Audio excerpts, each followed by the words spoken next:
We're going to begin today's video with a little bit of a short story. So, among the past 3 locals I've played at so far, I finished first, second, and first among the 3 with the current Swordsoul deck.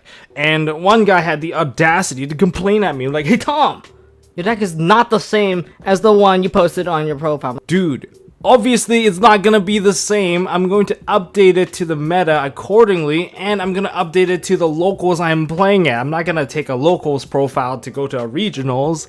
And, you know, this is something I've learned over time. One of the previous regionals I've been to, I showcased my entire deck profile, went there, and some people that already knew me got paired against me, and they had pre-countered in their deck.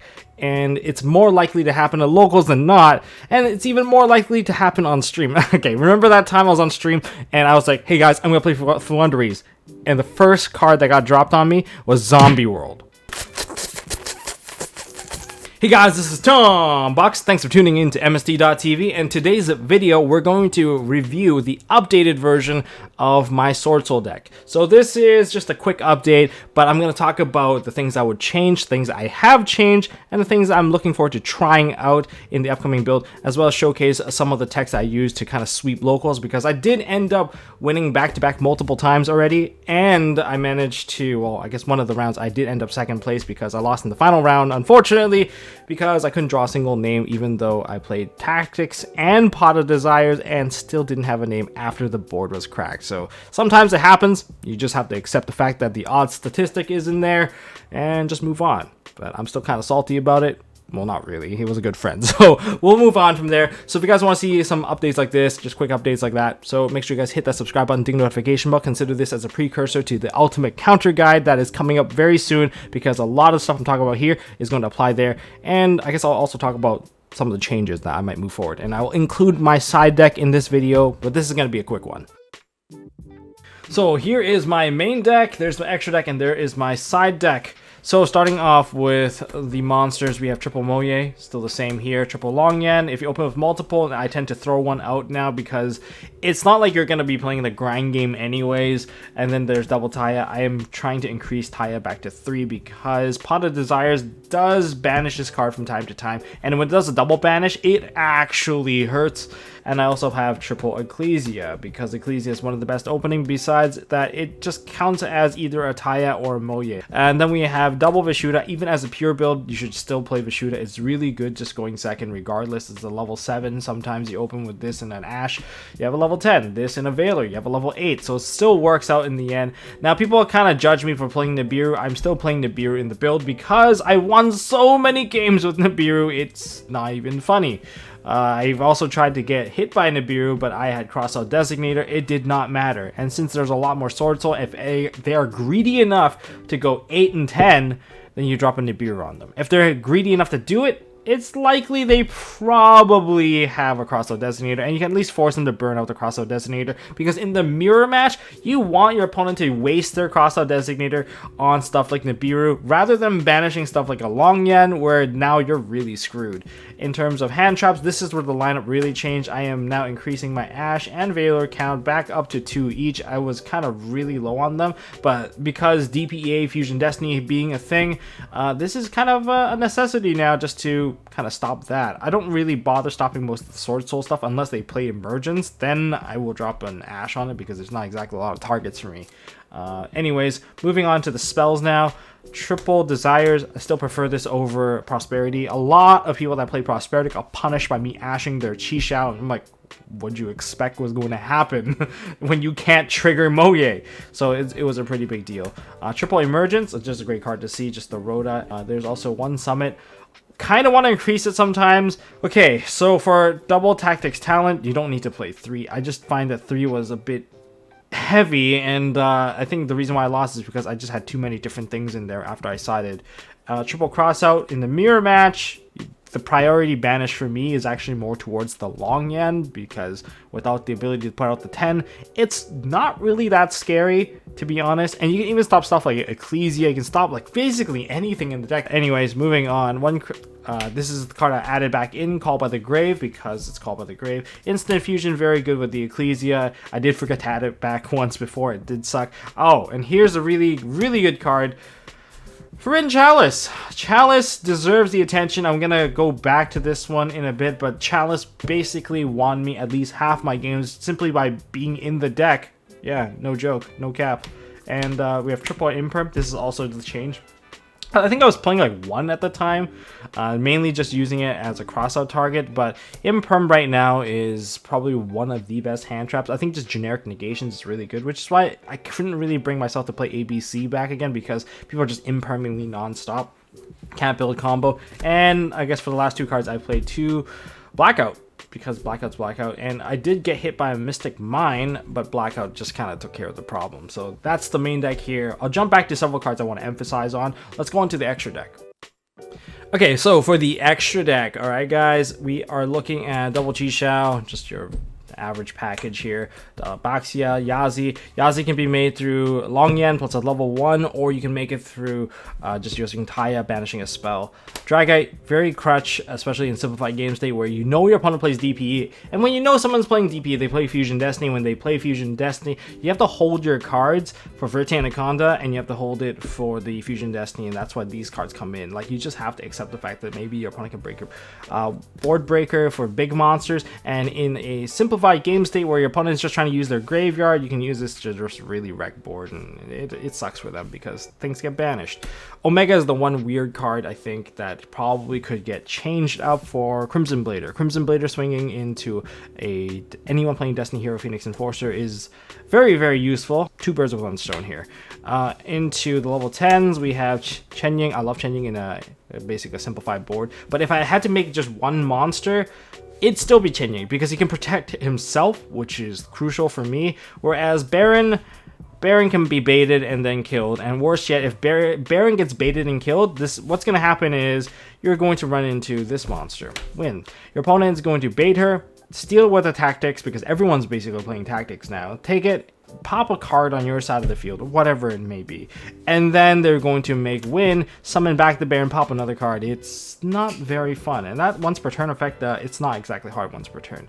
And I already kind of explained why we play Win, because basically this is something that Shu taught me by doing to me firsthand, and it really sucked. In the mirror match, it's all about who can actually take care of your opponent's Baron first, or in a simplified game state so that your opponent's Baron can't really kick off. 1 Monk Tenyu for the Vishuda, 1 Nightmare Phoenix. I will keep running the Nightmare Phoenix until I die by my Nibiru token. And we have 1 Anziala Bolus, and we have number 41 Baguska, just in case I lose all my name. And side deck, triple Lightning Storm. I'm going to focus on board wipe. I even consider Dark Hole and Raigeki as a valid play. Looking at the boards, a lot of people just holding stuff in the front, and there's not exactly a lot of protection compared to back in the Eternal format, where it's just a bunch of negation, a bunch of floaters, and things just never seems to stop. I think things are starting to be a little bit more commitment required. Then I also play triple Twin Twisters because I don't like dealing with Floodgate or IO, and this is the only card that I can chain to it. And speaking of Twin Twisters, this card I think is a must side when it comes to dealing with Floowandereeze. Actually, both of these are really good against Floowandereeze because back row is one of the biggest issues. You should activate this during the standby phase. Take out the map and take out perhaps the Dreaming Town, because Dreaming Town can't chain to Twin Twister, therefore they can't put up the barrier statue if they don't have it up already. Yeah, that's a very, very crucial thing to know. Don't go standby main. You call main and now you're screwed because now you're guaranteed to get hit by a barrier statue. Standby phase, Twin Twister, take out the problem. Next, we play Dark Ruler No More. Just really good to just secure the game. It basically lets you get a 180 swing against your opponent. There's nothing you can complain about. In terms of non-targeting based negation, we have Kaijus. It literally is like imperm because you're usually trying to hit a big monster, and well, their big monster now is a different big monster. And fun fact, you can Vishuda this back into your hand. And I've done it before. People really hate it when I do that. And then there's also Drone Lockbird, which I only use like twice. I don't know if I want to continue using Drone Lockbird. I kind of want to try main decking Drone Lockbird to some degree. I mean, looking at the actual deck here, if you hit Droll on a Swordsoul, you have a 50-50% chance of hitting it correctly, because if they use like Pot of Prosperity, or if they try to use, say, an Emergence to start their play, then yeah, Droll hurts, because Qixia and Moye both don't get any value, and that's really good. But if they start off with Moye and now you have a Droll in your hand, this is kind of the worst hand trap in your hand at that point. So it's really 50-50. Against Flunderies, yeah, it's amazing. Against Flunderies, just do it. Nothing else to say. It skips their turn for the most part. I want to kind of consider also using Lava Golem, since the 8-10 board is very easily punished by the one Lava Golem, and we'll talk more about that in UCG. And to give you guys a little bit of insight, the cards I took out of my deck, of course I took out triple Forbidden Droplet. It was a bit heavy, and I'm only playing 2 Taya, so it was very difficult to kind of have Taya send the stuff that I want Taya to banish through Droplet. And I also took out the Duster, although I really want to replay the Duster because it's just Lightning Storm in the end of the day. But yeah, these are things I've cut out. This still worked out really well for me because Lightning Storm is just a really good replacement in general. But in terms of Chalice, probably the best first or second card that you can play, because versus Flunderies, if you go second, you summon into one of their spells or one of their traps, you can just negate the monster, get summoned, and now you can continue as if it was not there. And if they don't have any other sets, you can expect that there's no Book of Moon to stop you. So that's good for you. And also, if they just have M-Pen on the board, you can just Chalice and just, move on with your day. Then there is Chixiao. I kind of want to talk about this card. On your first Synchro Summon is usually correct to make this because you get the pluses and it's just not that bad overall. Try to do Chainlink 1 on Chixiao, Chainlink 2 on this stuff in the graveyard because people are playing Ghost Ogre. We'll talk more about that in the Ultimate Counter Guide, so make sure you guys subscribe to this video, hit the notification bell because the Ultimate Counter Guide is going to be coming up. It's going to be coming out, I believe, in 2 or 3 parts because we're going to go over hand traps and everything, and we'll talk about like a lot of the new decks and the most popular decks in that one. Now for Chixiao, just negation, just be very careful with that. Sometimes I don't use the search effect just because the negation is just higher priority. But in other cases, in simplified game state where the first Chixiao is already burned, if the first Chixiao is already used, then is the second Chixiao the correct choice for you? This is something I want to emphasize because I actually dragged on a couple of games and even lost a game because I chose to go into Chixiao. My opponent has the bigger monster and I'm struggling to get the resources into my hand. I'm trying to top deck, well, not really top deck, I like 2 cards in, but I don't have the names available for me to generate another Synchro monster, and therefore the Chixiao that I summoned gets killed and that's the end of it. And if I add Blackout, that means I have to kill my own Chixiao for my opponent's card, and it just doesn't exactly sit well with me in terms of that. So sometimes going into a Dragon is correct, especially with anyone with like a Fusion Destiny. You probably want to turn that off.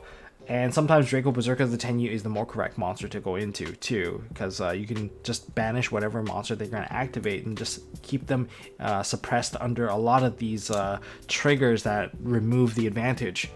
Nibiru, you guys give me a lot of flack for playing Nibiru, and nowadays if you look at all the going second builds, they're just swarming with Nibiru. They're good against Live Twins, they're not very good against like Flunderies, so this is something that you probably want to cut out. And Flunderies, they probably don't really play Nibiru in general. They probably play like Sphere Mode over the Nibiru. So Nibiru against that matchup is kind of like no-go, but against Swordsoul, if they go 8-10, this is like the easy drop. Like if they don't have the crossout designator, then they get punished for it. Their board's empty, then they committed 2 big monsters as well as something to discard into the graveyard. It's pretty heavy hitting. There's other matchups, like even other rogue matchups where this just stuns them out. It's very, to me, it saved me a lot because I was able to cross it out multiple times already. So that's really good.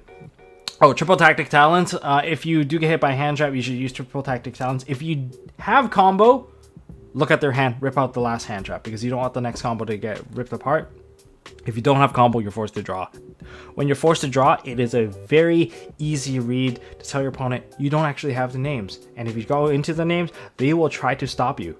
There's no follow-up. They know that there's no follow-up. That's why it's very important. And triple tack, just keep this in mind because everyone's running triple tack now. So be very careful when you leave a Baron on the field because it can get stolen and it wins games.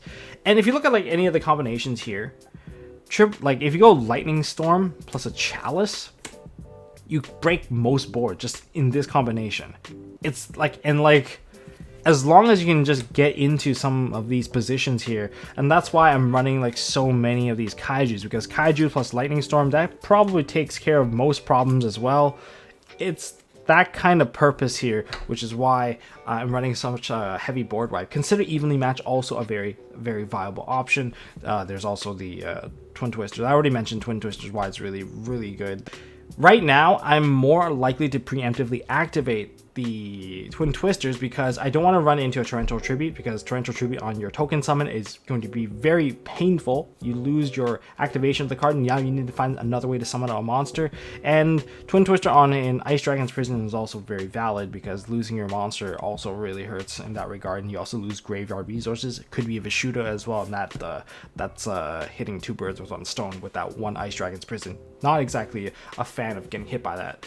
So I'm more likely to actually preemptively twin twister these days, and luckily the timing of twin twister just is also very flexible, much like Chalice, and I guess Dark Ruler. Being able to wipe boards is very important. But remember this is one of my funky side to go first. I saw one copy in just so that I can use this copy to prevent myself from getting hit by it, because I use Crossout Designator to protect myself from this at least twice now, and if it wasn't for that, I probably would have lost the game. Like, hands out, probably would have lost the match, because those were some of the game 3s, and Dark Ruler was banished, and then I got saved from it, and one of my opponents had 2 copies of Dark Ruler in their hand ready to just like, oh, if negate the first one, I'll just use the second one. But I'm sorry, but Crossout Designator kind of negates it for the entire turn, so that's GG for that part.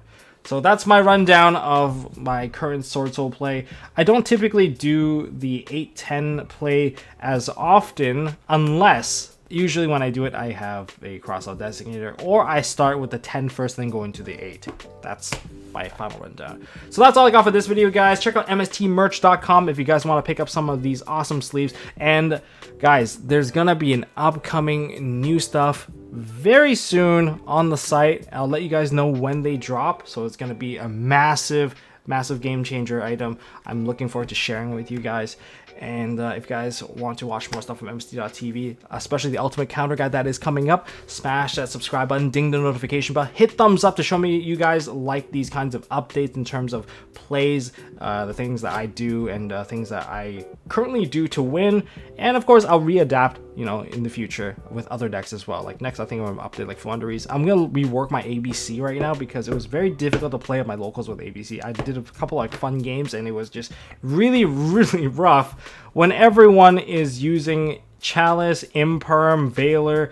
The Auroradon is just struggling to trying to get its resolution, and that's why I'm like, I gotta refigure this one out. So give me some time, guys. I'll get back to you, and I guess I'll see you guys in the next one.